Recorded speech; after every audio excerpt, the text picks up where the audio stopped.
Hi folks, I just thought I'd show you a very quick video of modifications that are very minor modifications, but to this very small, cheap, very cheap acoustic amplifier from Gear for Music. Now, when I first got this amp, I experienced, obviously with nylon string guitar, very prone to feedback, and the whole thing kind of shook, and the metal grill on the front vibrated on certain, just on maybe one or two, just one certain frequency, and you hit that note and boom, the whole thing, you know, exploded kind of. It was okay, but awful as well, with nylon string guitar. Anyway, so all the usual thing I tried with vibration from these things. I took off the handle, I took off the grill at the front. The speaker still was not good. It still did the same, similar kind of things. So I tried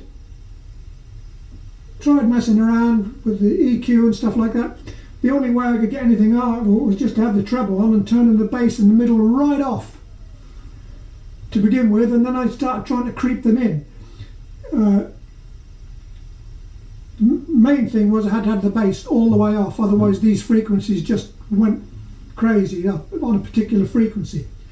So now, really, speaker cabinets, I mean this was ridiculously cheap. It was about £40 British pounds, which compared to hundreds for the top name brands of things, it's just stupidly cheap. Ridiculous how they can do it for the money. But obviously I was looking for something that would give me just that tiny bit of extra volume over the normal acoustic volume. I play background for dinners and things like that, which I use a bigger acoustic amp for that. But for this, I play it in the background kind of for art exhibitions, things like that, where you sort of just providing a little bit of a performance, but also mostly just the ambience, you know, kind of thing. And you need just that little bit more, so you don't have to work so hard trying to be heard acoustically. So anyway, if you want to double, treble, maybe 4 times your acoustic volume, things like this can do the job very, very cheaply. Anyway, I know you may be able to get away with it with something small as this, but speaker cabinets really need to be plywood at least 3/4 of an inch thick.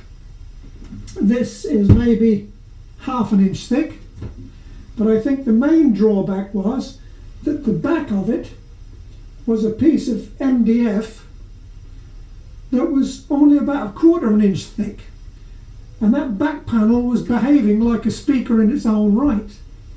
So what I've done here is I took the back off. Well, actually, you may be able to see where there's a slot in here. I tried cutting a piece out of the back to make it like an open back cabinet, hoping that the internal frequencies would not set up inside the cab, but that kind of worked, but it was even more prone to feedback with the open back cab. So what I've done, you probably won't be able to see this, but you can see, you may be able to see that the back now stands out from the rest of the cabinet. It's not flush. I mean, this is very cheap because this is crude modifications. I don't care what it looks like, you know. So I took a piece of 3/8 of an inch, 9mm, whatever you like to call it, piece of plywood, and I glued it to the back, to the inside of the back, and then I screwed it back on again.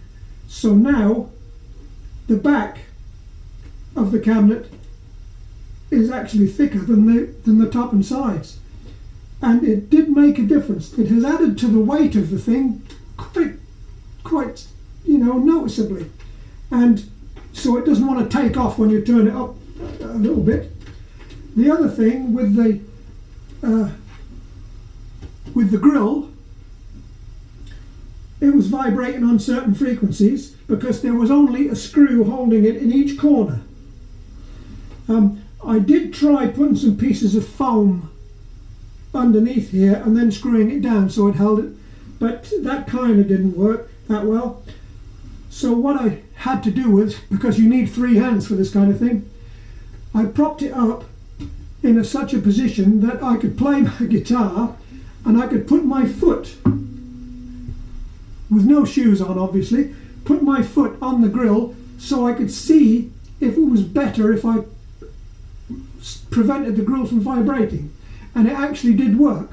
So what I've done, it's a 6.5 inch speaker in here, and what I've done is I've put screws, extra screws around on the outside beyond the speaker to actually hold that grill firmly.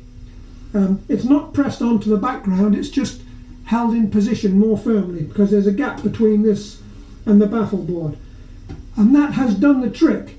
It stopped that from working. This amplifier works a lot better now. I can actually use a bit of middle and bass on it, and I EQ it a bit better, but because I'm sitting very close to it, and if I turn it up at all I will get feedback. So this is only just on number 1, you know, but it has improved it and it's made it usable, and it's a reasonable sound. You know, you may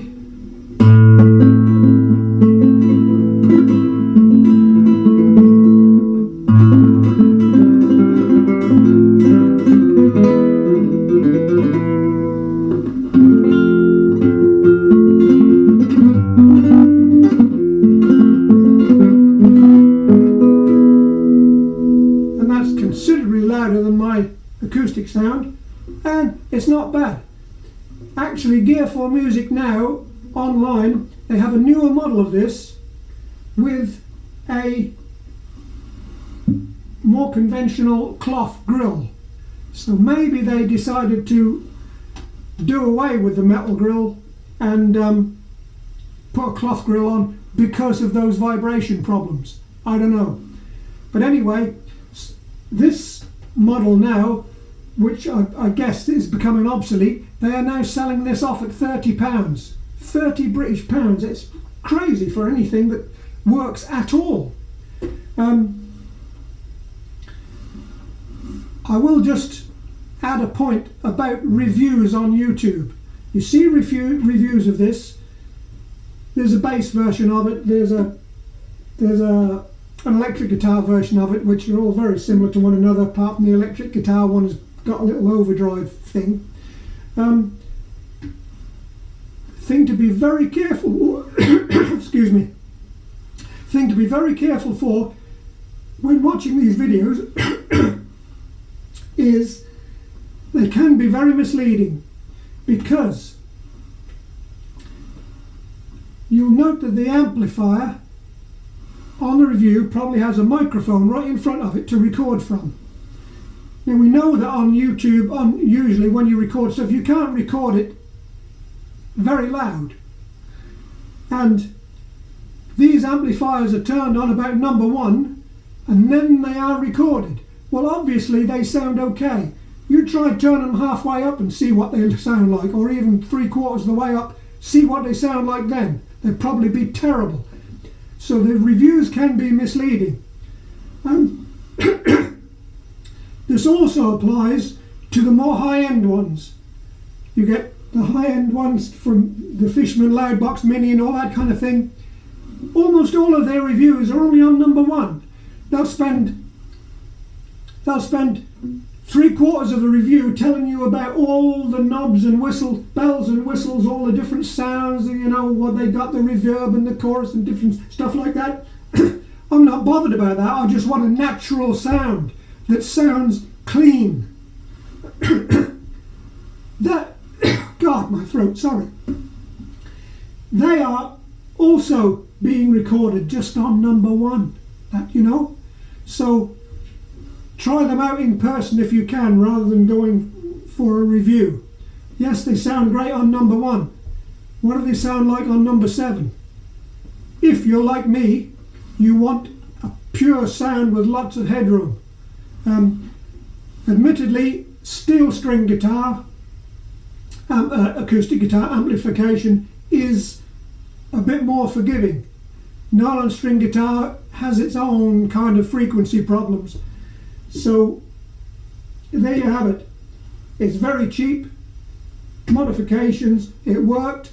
What I've also done is I have built myself, there's a 6.5-inch speaker in here.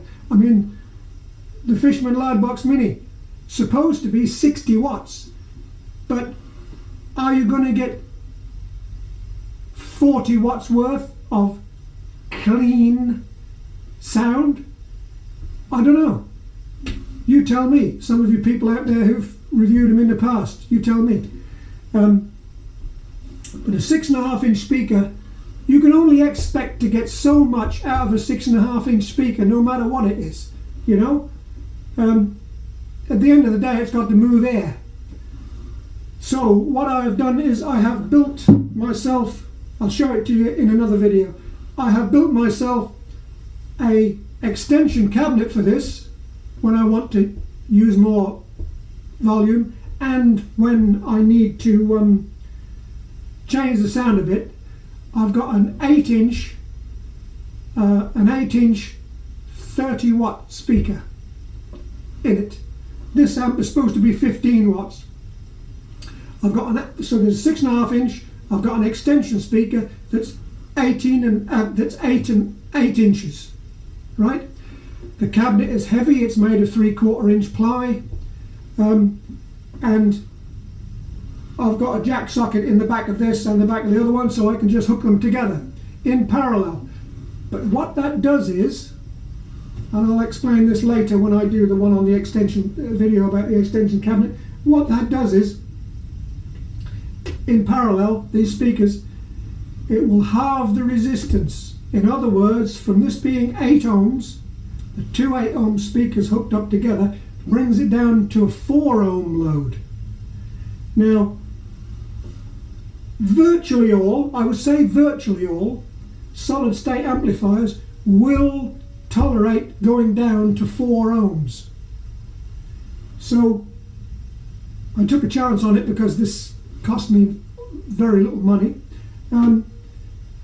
and it has improved the sound immeasurably having that 8-inch speaker hooked up to it, and I can turn it up a bit higher, I can use the EQ more, in all I get a better sound. But if I only want just a tiny bit of volume and I want something that I can pick up with one finger, guitar in one hand, amp in the other hand, walk in, plug in, play, then this will do. It'll do, you know. So there you have it. Modifications. I'll talk later about the extension speaker cab and give a demo of what it sounds like with and without the extension speaker, which in itself is quite small. So it's, you know, it's my other acoustic amp is 100 watts and it's a 12-inch speaker and a horn in it, which is like a mini PA in a box. But I don't want to be carrying that around and using it for the gigs where I don't need the volume, you know. So hope this has been helpful. Be careful, don't expect too much from these things when you actually want to turn them up, but these simple modifications have made it